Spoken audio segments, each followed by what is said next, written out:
City of Chester. We have DVRPC, the Delaware Valley Regional Planning Commission, is getting ready to initiate a Route 291 access study. And we thought it would be a good idea to get the public, businesses, and residents involved at a very early stage. We have this meeting. DVRPC will give a brief presentation, and then we'll be able to ask questions and identify issues and concerns that may have noticed along 291. Just a little housekeeping issue is that if you want to go to the ladies' room and men's room, it's right behind this wall is the men's room and a ladies' room. So just feel free. Before we turn it over to Keith from DVRPC, I'd just like to introduce our mayor. Mayor Linder is here, so Mayor, I'd like to say some words. Good evening. Thank you all for coming. Just want to say that there's a lot of activity going on 291 from Eddystone to Martinsville and Chester. We're fortunate to be a part of that, and we're excited to have DVRPC here tonight. And since I've been here, and even 2 years I was on the council, I've been involved with DVRPC, and they've been doing some amazing things to help Delaware County develop. So I just hope you enjoy the presentation. I'm going to get out the way because we have a council meeting tonight as well. I'm told Bill is out of dash out in a few seconds to go to council meeting. So welcome all of you and enjoy the presentation, and I hope you get all your questions answered. I'm quite sure Bill will have the answer, okay? Or Keith, one or the other. So, thank you. Thank you. No, you don't need to clap. That was... Okay, welcome. My name is Keith Hartington. I'm a senior transportation planner at the Delaware Valley Regional Planning Commission. And I want to thank everyone for coming out. We appreciate it. We're here tonight to get some good feedback and present some information about our study. So this is a PA 291 access management study. And the first thing that most people would like to know is, well, what is access management? So I'm going to read something off the slide here. I don't typically read off of PowerPoints, but I'll make an exception this time. And then I'll explain the graphics. Access management involves the proactive design of driveways and intersections for the purpose of promoting a complementary relationship between the function of the highway and adjacent land uses. So what that means is, as we increase mobility, as you can see from this is the sort of a hierarchy of roadways that you would typically find in an urban area. Beginning with freeway, arterial, and then down to the collectors, and finally the local streets. Well, as you increase mobility, typically the roadways that serve that purpose are your freeways. That's why you would typically call a highway a limited access facility, because you're limiting access. Whereas for down to the local streets, typically have the most access because you have driveways, side streets, alleyways, and residential areas that are typically served by local streets, and thus you have the most amount of access.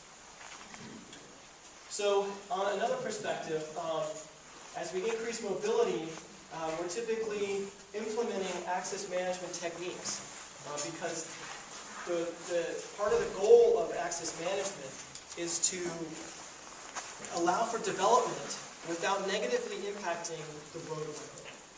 So you want to have the type of development that doesn't overwhelm your roadway network. It's context sensitive, or right-sizing your development to fit your roadway infrastructure. And conversely, as you're increasing access, that falls more into the realm of traffic calming, where you have types of geometric features in the roadway that slow the traffic down. You don't want to have folks driving 40 miles an hour down a local street. So that's a little background information about what exactly access management is. So for this particular study, DVRPC typically does one access management study per year. More recently, the past couple of years, we did a study on corridor study on 611 in Bucks County, and an access management study on Ridge Pike in Montgomery County. So for this particular work program here, we met back in July and decided that Delaware County is a good candidate for an access management study. And PA 291 was selected. It was selected from help from the county and some other folks who are on our DVRPC access management coordinators. So, and it is also an effort to support PennDOT's efforts to promote municipal level access management.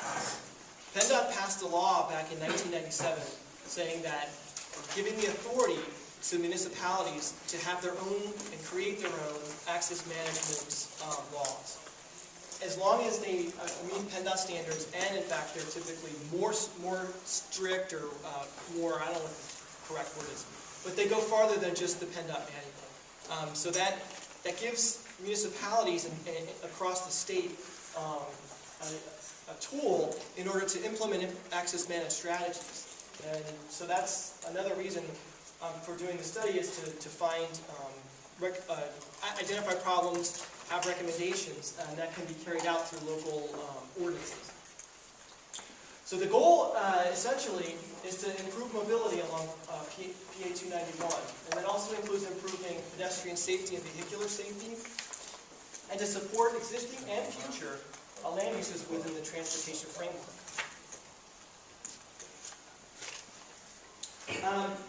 This is a slide of our study area.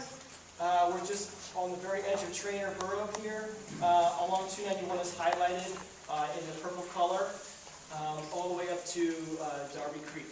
I think this bridge is closed right now. It might be just down to one lane, or it's close to through traffic. Hopefully it'll reopen. Some of the, but to give you a frame of reference, here's the 322 and the Commodore Barry Bridge, PPL Park and the wharf down in this area, and then as you move through the central CBD of Chester, city of Chester is here, and there's the casino there and the racetrack. So this gives you a little bit of context as to the area that we're looking at. The area highlighted in white here is our main area of concentration. We certainly aren't limiting to that. If there's issues that are unique or characterized by the rest of the city of Chester, we're more than willing to take a look at those as well. So for the timeline, we started this, actually got funding back in July, but the work didn't start until September. And there's a list of tasks here. Hopefully you can read those, but I'm not going to go over these in too much detail. Essentially, just to define the study area, form a steering committee.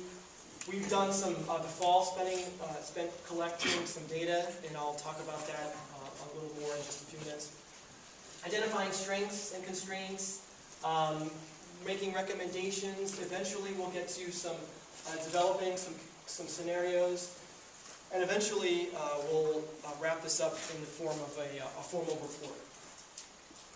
Currently, we're here in January. You can see the meeting, that little blue triangle there.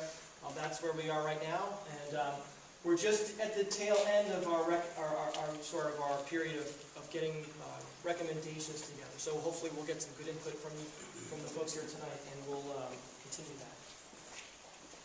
So to date, some of the tasks that DVRPC has done, we've done several field visits, just getting to know the area, taking some pictures, getting familiar, meeting some folks, which was always very helpful. We established a formal steering committee, which includes the folks, Delaware County, the City of Chester Planning, PennDOT, SEPTA, the TMA, and folks from the East Coast Greenway. So we've had a wide range of folks involved with the planning and how guiding our project. So I mentioned a few minutes ago about data collection. We've done, on the transportation side, we did some turn and movement counts at 4 of the signalized intersections along 291, then Flower Street, Madison Avenue, I think it's Madison Street, Morton Avenue, and Seville Avenue. In addition to that, we did, along the corridor, we did several locations we collected speed data and some heavy vehicle percentages, and we did some crash data through the help of PennDOT's crash database. So that gives us some idea, a feel for what's going on in the corridor, and to quantify some of the things that we've heard, and to put it in perspective. I'll talk a little bit more about those issues in just a few minutes.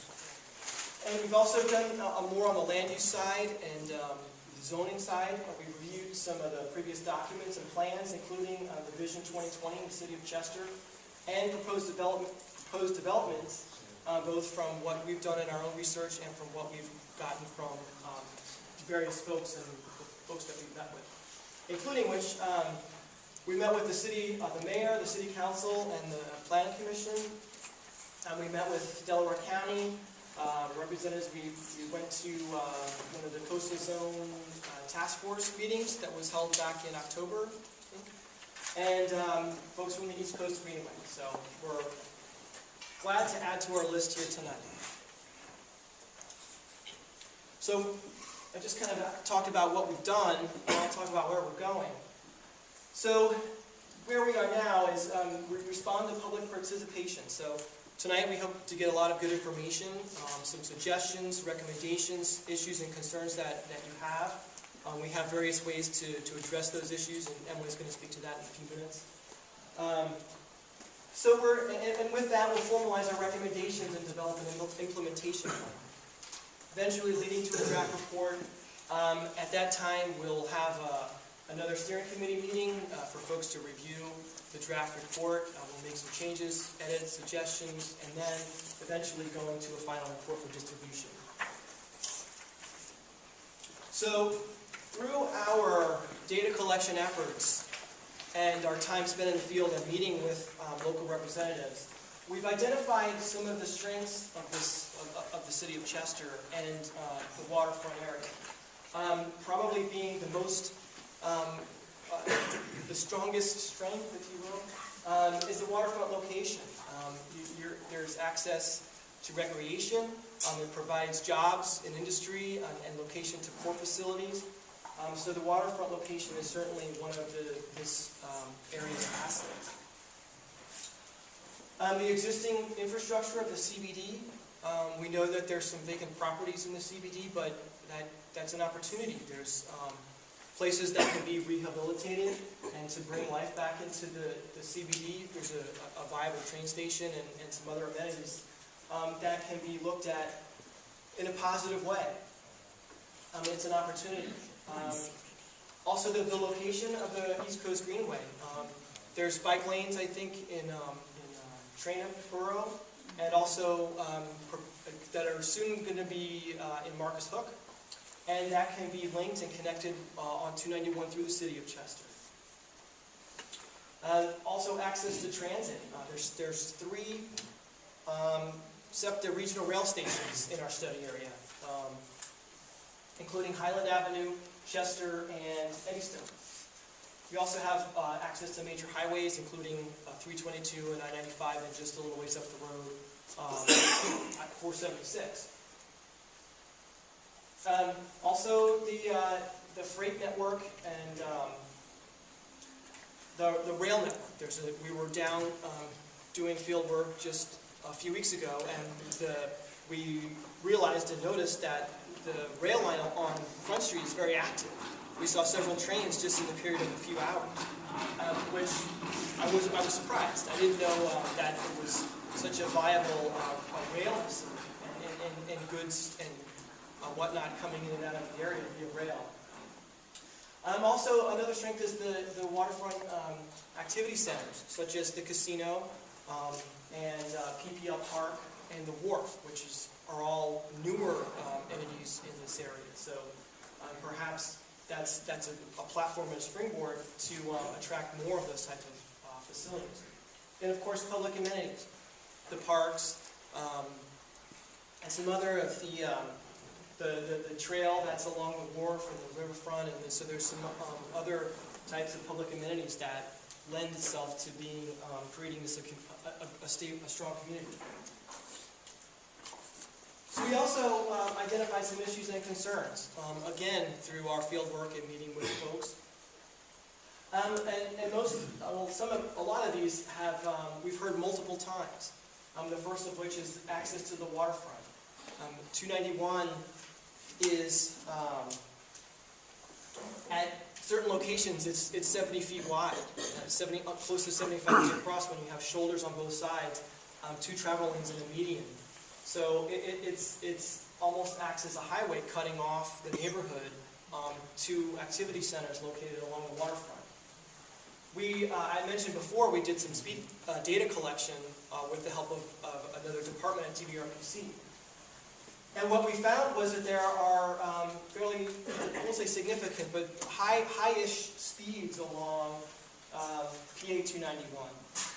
In most places, the average vehicle is traveling about 7-8 miles over the speed limit. And in some cases, it's more like, and that's the average vehicle. So if you plot it all out, you've got vehicles going 10, 15, close to 20 miles per hour over the posted speed limit, which is 35 miles per hour. Pedestrian safety, I mentioned that 291 is close to 75 feet across in some locations. And you combine that with high vehicular speeds, and I would think twice before I just waltz out into the road. It could be a dangerous and not an uninviting pedestrian trip to cross 291 on foot. And I mentioned before the vacant lots and properties. There's some opportunity for that, but there's also a high number of vacant lots, which is it's a concern. Perhaps someday in the future it's an opportunity, but right now I think it's a concern. So the truck and freight movement. We did some heavy vehicle percentage data collection. And typically, 291 carries about 10 to 15% trucks throughout the day. And at one location, we noted a 19% heavy vehicle rate. So nearly a quarter of the trucks, or a fifth of all the vehicles crossing a single location were trucks. And so I understand that the freight movement is an economic generator for this area, but perhaps not everyone enjoys having trucks blowing down 291, so it's just something to take into consideration.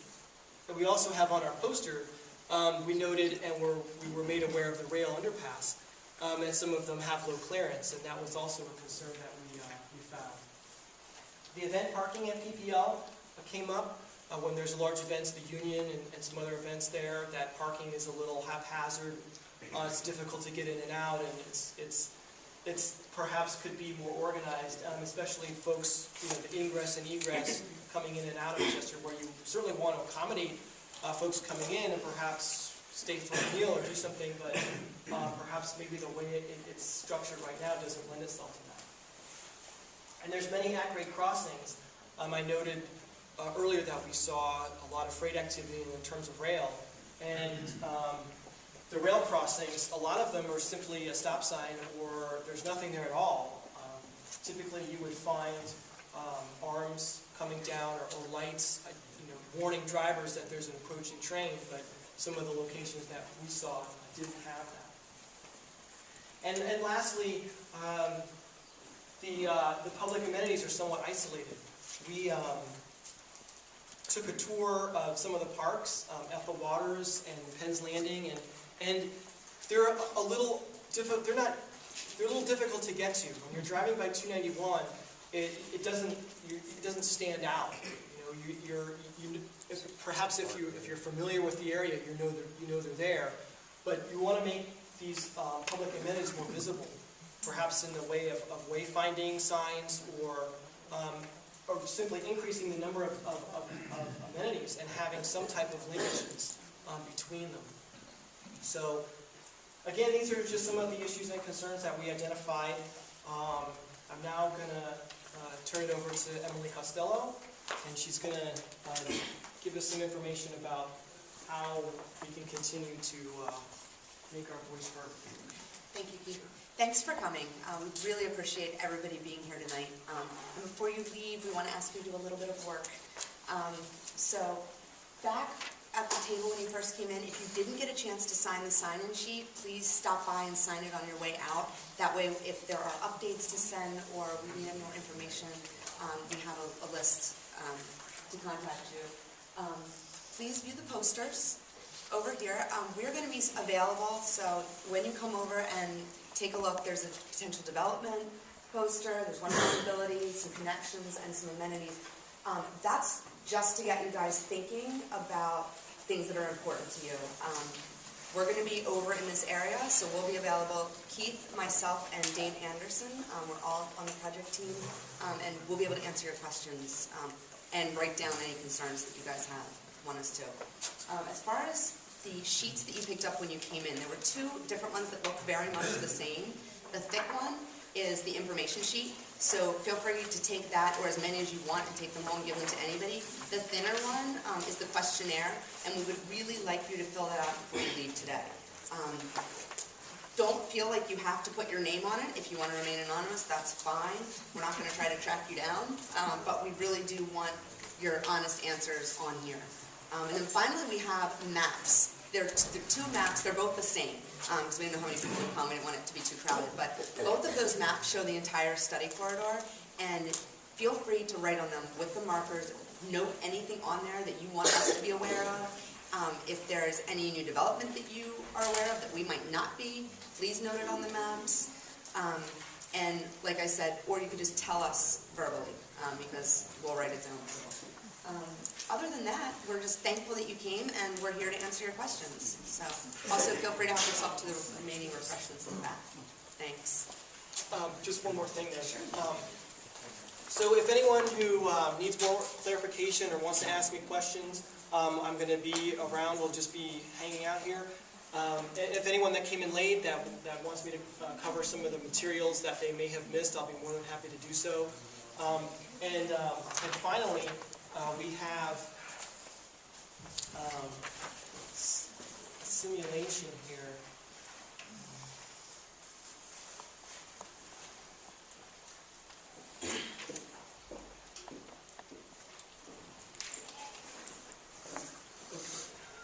So we created a simulation. This is down Penn Street. Yeah.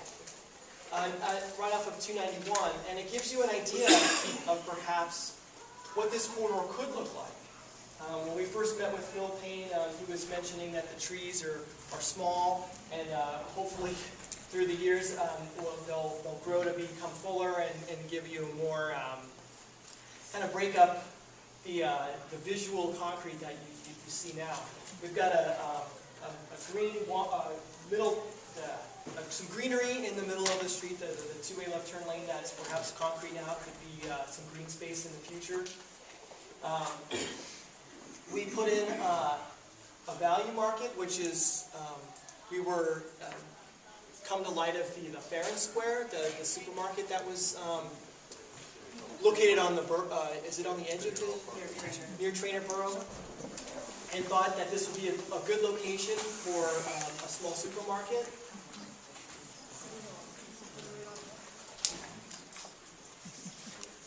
So anyway, this is just, an example perhaps of what could be a vision.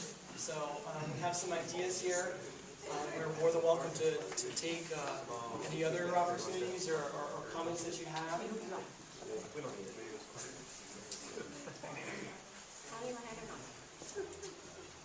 We've got, you can see here, we've got the bike lane striped on 291 at the East Coast Greenway side.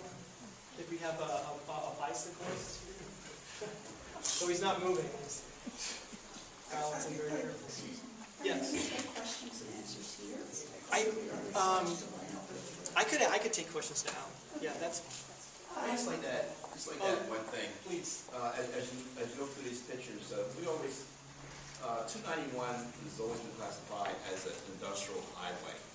And I guess one of the things we want to do is change that perception and probably think of it as a parkway.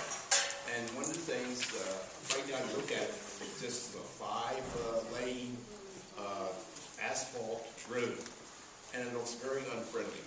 I guess if you put a medial strip, a green medial strip, some vegetation, it softens that look, and then it makes a connection from one side of the street to the other side more easy.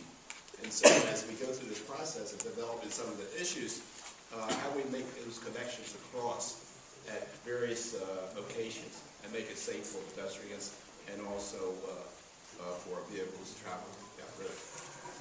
So I just wanted to add that. Okay, do you want to, please?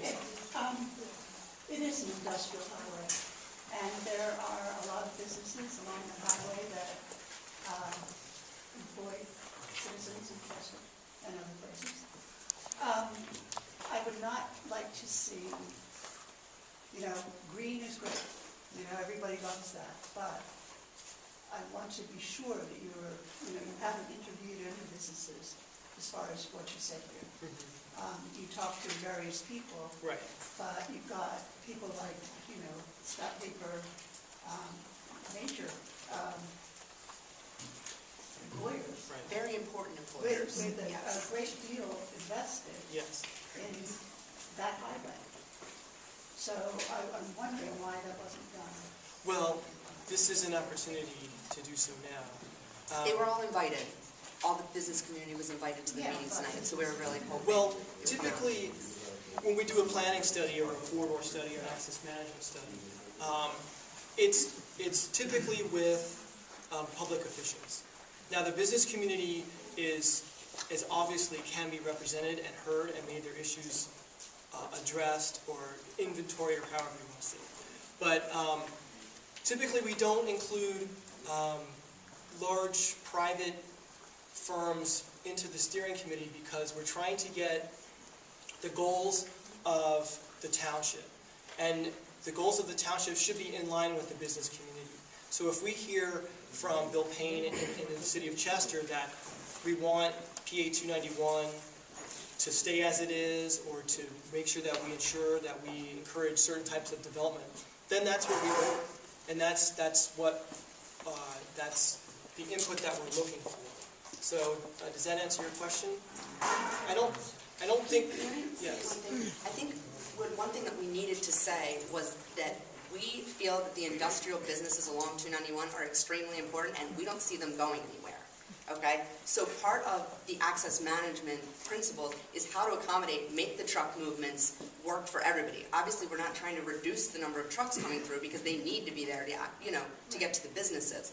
So it's a matter of designing maybe the way that they are turning differently or treating the intersections differently so that we can still have people crossing to get to some of the nice waterfront stuff, kind of make their way through the industrial stuff to the recreational things. But we are viewing the industrial businesses as very important, so. Whoever, I think, sir, you were going to ask. My name is Jim Cassidy from Borough Trainer, and it seems to be where your project stops. Yes. And on the other side of Ridley Park, projects again stops. This is all well and good for the economic boost for the city of Chester, but has anybody considered the financial burden it's going to be on surrounding communities with the additional traffic that we're going to have in order to for the road damage? Well, And increased traffic, it's going to be a shortcut now for people coming from off the Cumberland Barry to get on 291 to go to Delaware and vice versa, go from Delaware up to 291. right. That's an increased amount of traffic and truck traffic, which is going to be extra weight on our highways, Okay. which the small municipalities such as Trainer have to burden on their own. And like I said, it's a great financial asset to the city of Chester. Is any consideration given for any, financial money been set aside to help the outside community with their, Not, 291 doesn't stop in the borderline, Right. it keeps on going. right. But it seems like the project stops at the border. Well, And that road from the border, where this stops, yes. for another mile maybe, is dilapidated. Well, the concepts and principles that we intend to come up with on 291 could be pulled off the shelf for the city of Chester and applied to Trainer Borough. But it's not. It's where Marcus Oak or Right. any other communities went down it. Well, not explicitly. You're talking about a lot of truck traffic going, the streets in Marcus Oak and Trainer in that area are two-lane. Right. Heavily trafficked by municipal residents. And we don't get state funding to repair our side streets, so. Okay. That will be taken into consideration. Okay. Yes. I was going to comment on the young lady's statement about the truck traffic and the industrial use for the waterfront. 100 years ago, waterfront was important for industry. It isn't today. It's important for recreation, residential, and light retail. So I think we should be trying to close down the industry along it or let it go down itself. And when it's rebuilt, rebuild it as recreation or residential. The other problem which we have is that rail line that comes through. I tried to do an evacuation study for Kimberly Clark a couple of years ago. In the wintertime, if a train derailed on the track with some bad stuff, which happens, it has bad stuff, and the river's frozen, there's no way to evacuate the people from the plant because of the rail. So we should be getting rid of the rail. We should be discouraging industry and encouraging recreation and residential. Could you sum up, it's very hard to hear you. Oh. Very difficult. I'm surprised that there's no microphone. But anyway, there isn't. Could you just summarize what that gentleman said? Perhaps. I'll summarize it in your direction. I think the waterfront should be developed for recreation, residential, and light retail as opposed to industrial. Okay. Industrial was viable 100 years ago, but you don't need industry on the prime waterfront in today's market. And the rail and the highway cut the valuable waterfront off from the citizens of Chester to have access to it. So I think the plan should be to get rid of the barriers and encourage recreation and residential. Thank you very much. Yes, sir. In the interest of balance, I've worked with Delaware Valley Regional Planning since 1960. My mother was the head of data collection. So I go back to the very beginning of the Pennsylvania Penn Jersey Transportation Study, which became DVRPC. There's so many acronyms, please. If I hit one, stop me. I also sit on the board of Chester Business Association, Chester Environmental Partnership. The gentleman who's the head of Pennsylvania Resources Council sitting next to me, the oldest advocacy group in the state of Pennsylvania, 75 years this year. And we, environmental advocacy. Yes, and we basically have tried to add balance to this because nobody wants to see all the industry go the way that we know of, and nobody wants to see the people not be able to get to the riverfront. And I've been coming here since I was 5, and you can see how old I am. I remember when Chester Ferry was here. I've brought studies that we did for Eddystone Rail, which is in Eddystone.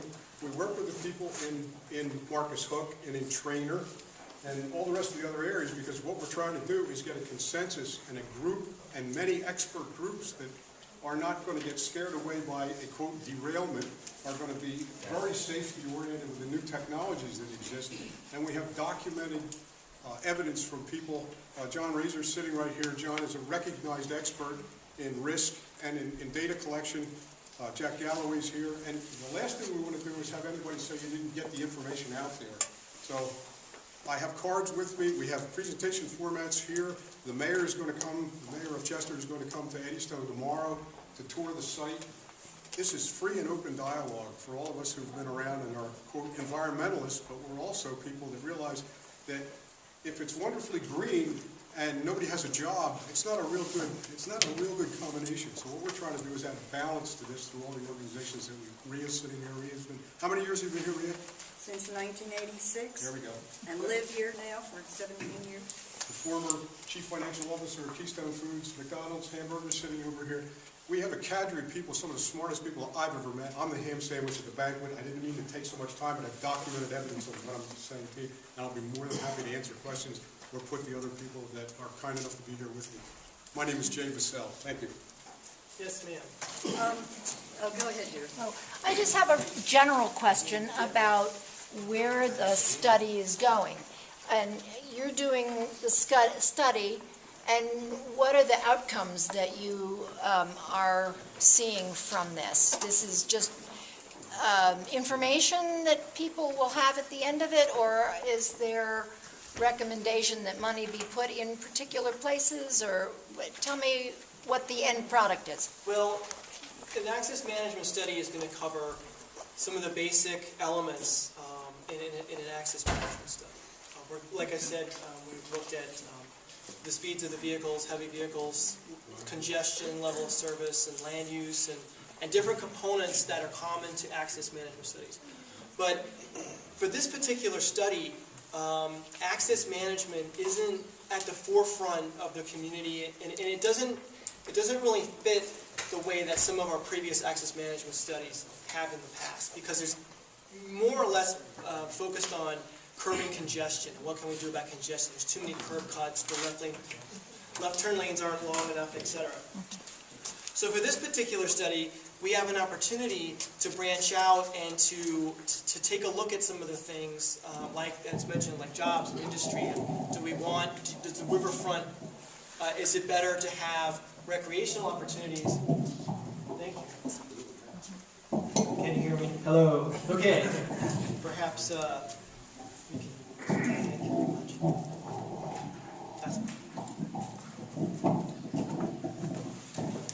So perhaps we can have a more inclusive or comprehensive study where we're looking at, what's the best use of opportunities and vacant properties on the waterfront.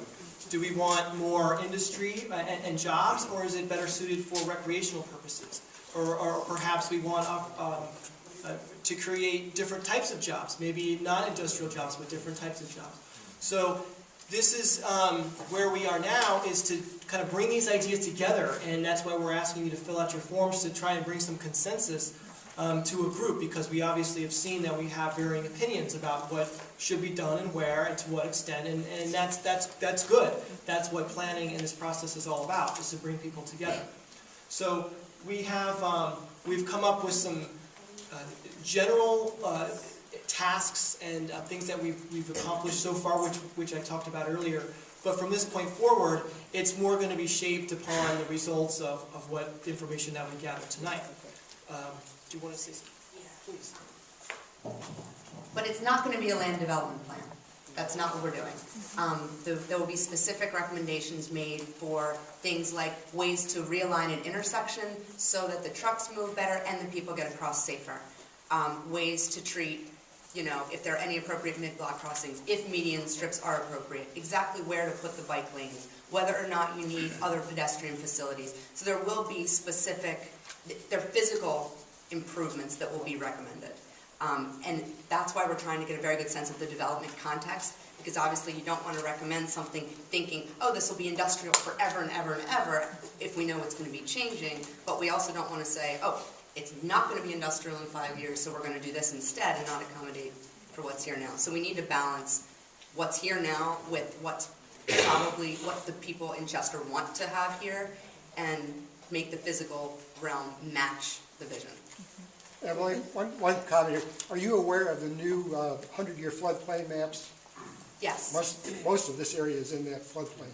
Yes. Thank you. And it currently floods. Yeah. What is the implorables rate? What, on the waterfront, in those buildings? Like, how many people are employed on the waterfront?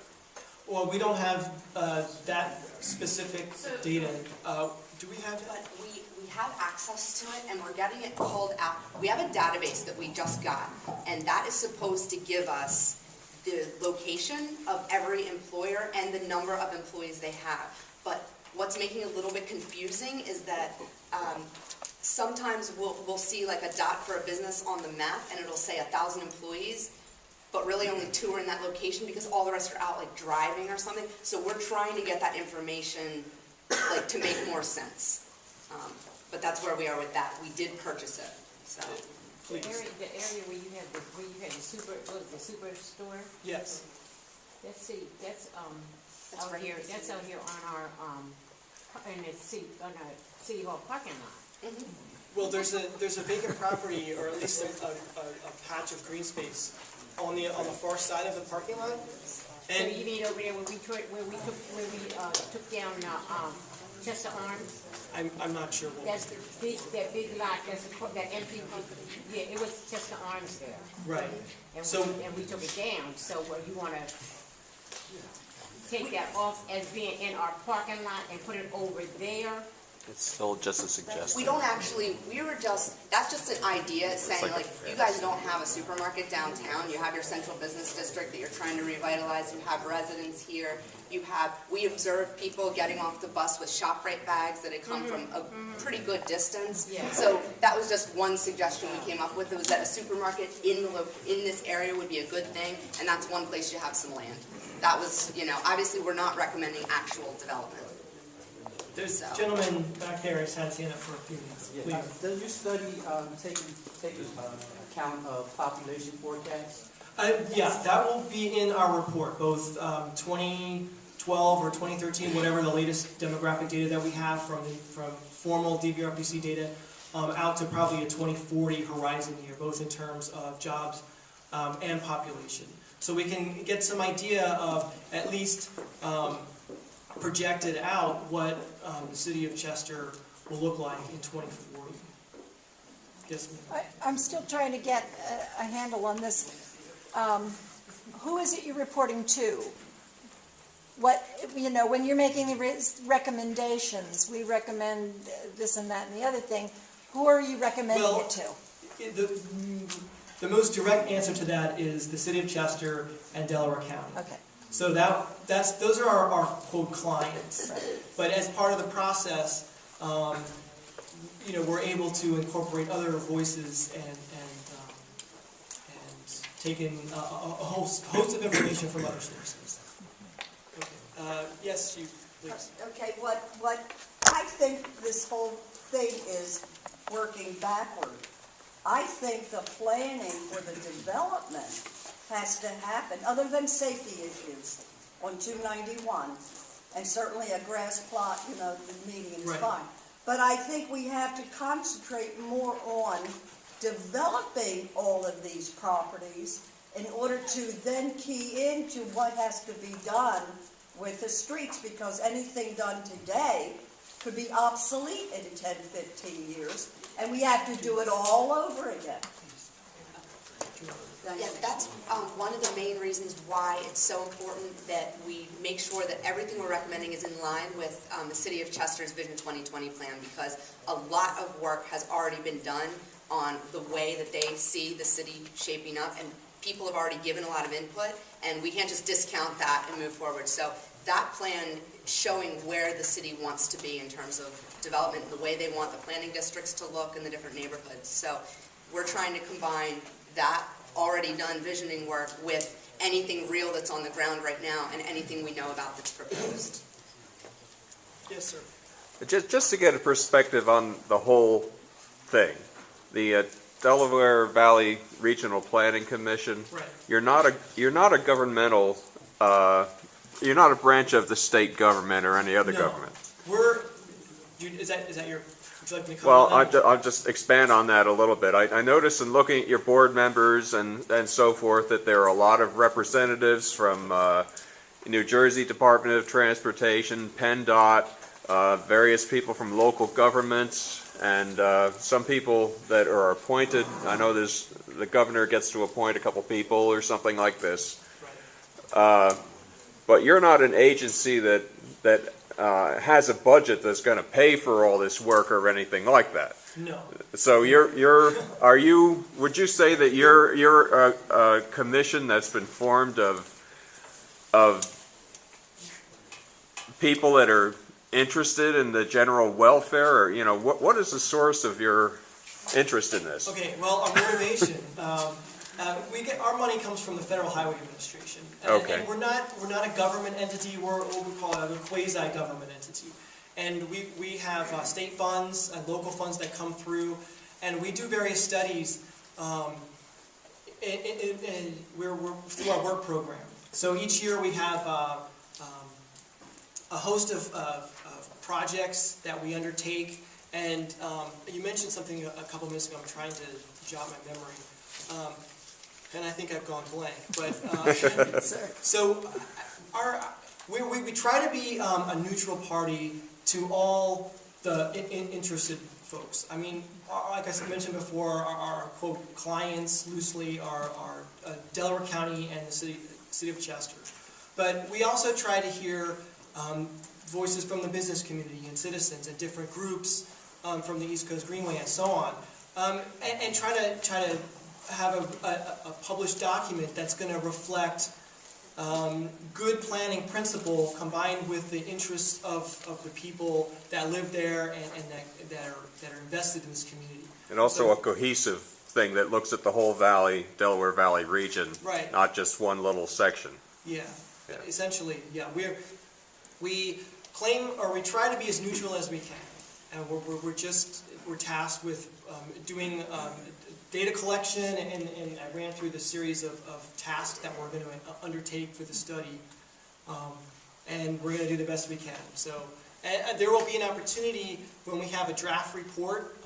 We'll send that out for comment, and there'll be another opportunity to include suggestions and comments specific that you might have, or anyone that might have, before it is wrapped into a final report and stamped and distributed. Yes, ma'am. In light of that listing of milestones, can you give us an idea of when you hope to have a final report ready, or what the big milestones are in terms of time? Let me get it. Perhaps. I'm sorry if I... No, that's okay. So here was the project timeline that we showed a few minutes ago. And our, you can see here a prepared draft report, which will be in the spring, April timeframe. And we hope to have the final report come May. The funding, yes ma'am, this spring. The funding for this project runs until June 30th of this year, 2014. But we hope to finish, at least to have in the final stages of our draft report, if not the final report, by May, the end of May. Yes, ma'am. My name's Frank Zaleski. I'm mayor of Trainer Borough. When you stop at that Trainer border, our lane is only 2 lanes, and we have industry. Thank God, our industry is really supporting the borough. So our waterfront has all the industry along there. So for your traffic coming off of a 4-lane onto a 2-lane, we can't take it down there. Our streets will just be destroyed. Well, that will be taken into consideration. That was brought up before. Why don't you take it through Trainer, Marcus, so can take it to the Delaware line? Are you referring to highway access or rail? That's a function of our funding and the guidelines that were set out when we started the study. It's difficult to be everything to everyone, and we do the best we can. Our study area, as outlined from the beginning, was the township line there, the municipal line. But there's no reason why we can't have a section in our report addressing specific concerns from your municipality. I mean, the boroughs are the ones who are going to suffer. The city of Chester's going to have a beautiful highway, and we have nothing. They're not building a highway. Hopefully. The highway's already there. We're going to unbuild it.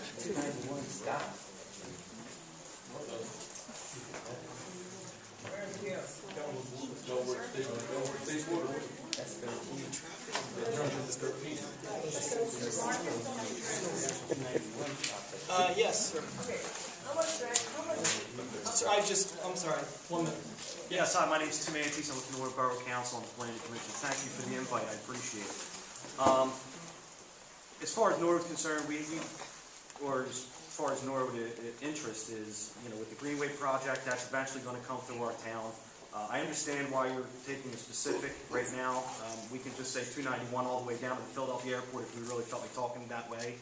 But sticking with the task here and on topic, I also work for Verizon in Chester. I work in the city of Chester, and I commute up and down 291 quite frequently. Yes. I started when it was a 2-lane highway, and have seen the growth to what it is now. quick fixes right off the bat, or you know, observations. Street signage is a big issue, because you're going down 291, and a lot of the streets don't even have the signs coming off to the right and left. So even if you did want to get somewhere in Chester, if you're not familiar with the area, you're not going to know where to turn. That was the first issue. The second issue in driving down 291 I found, when coming from Front Street onto 291 through those streets, the trees are a beautiful idea. But I don't think anybody put thought into what about before the trees actually get fully mature. So when the trees are in bloom in the spring and in the fall and in the summer, you have sightline visibility issues coming onto 291, trying to see the traffic coming down so you can make it right to merge in. That's just something I learned from driving on these roads daily. They're the two topics I had right off the top of my head. If I have anything else, I'll approach you later on about it. Okay. Thank you guys for your time. No, you're welcome. And it's also important that folks other than us are hearing these issues, because I don't, you're probably not the only one. There was an agreement in what you had said. So also for the folks, Chester City, yeah, please take note, and we'll take that into consideration. Thanks. I think one of the things too is as you bring up these comments, we have people here from DVRPC. We also have people from Delaware County Transportation Department too.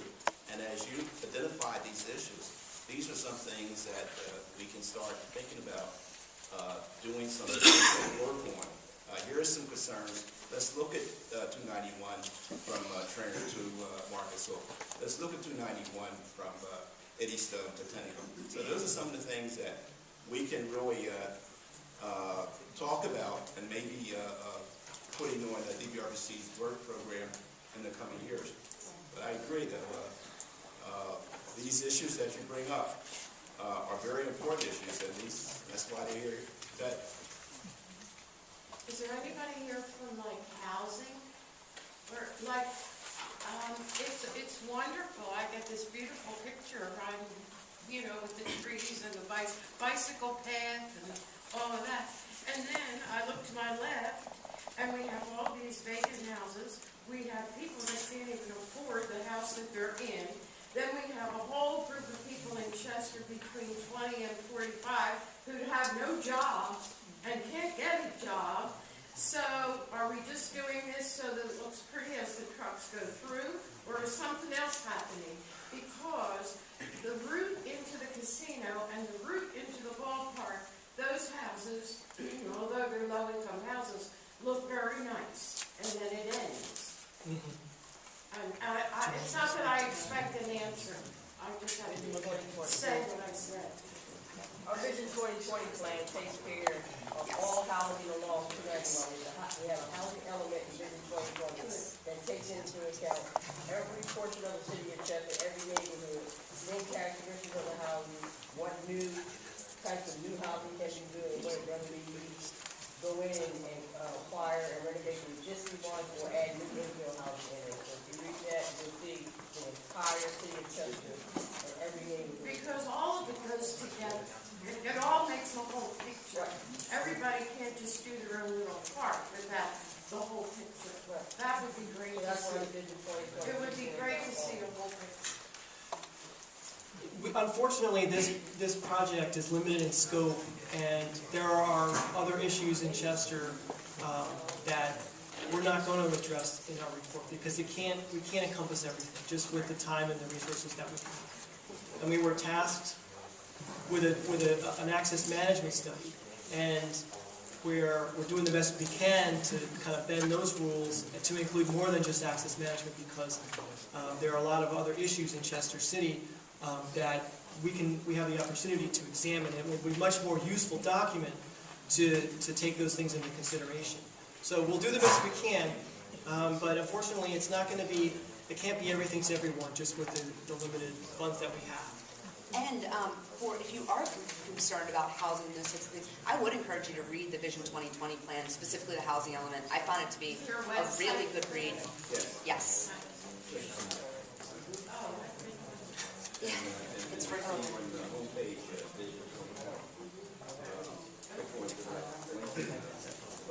Yes. Question is, you mentioned that the city of Chester and Delaware County are the clients of the study. What are the two governmental bodies going to do with the study once you report? Well, What's the next step after? Within the report, we'll have specific recommendations, and hopefully we'll also include some language about funding sources to enable to get some of these things implemented.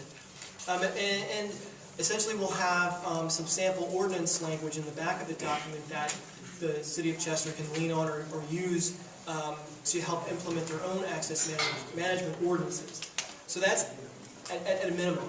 So we'll also take a look at specific recommendations and how to get those accomplished, either through revenue streams, types of funding, and perhaps prioritize the types of recommendations by giving low, medium, high, or a time range where something can be done in the next couple of years, or maybe it's something else, or urban infill, maybe more of a 10-year horizon, a vision, a goal to bring people back into the City of Chester.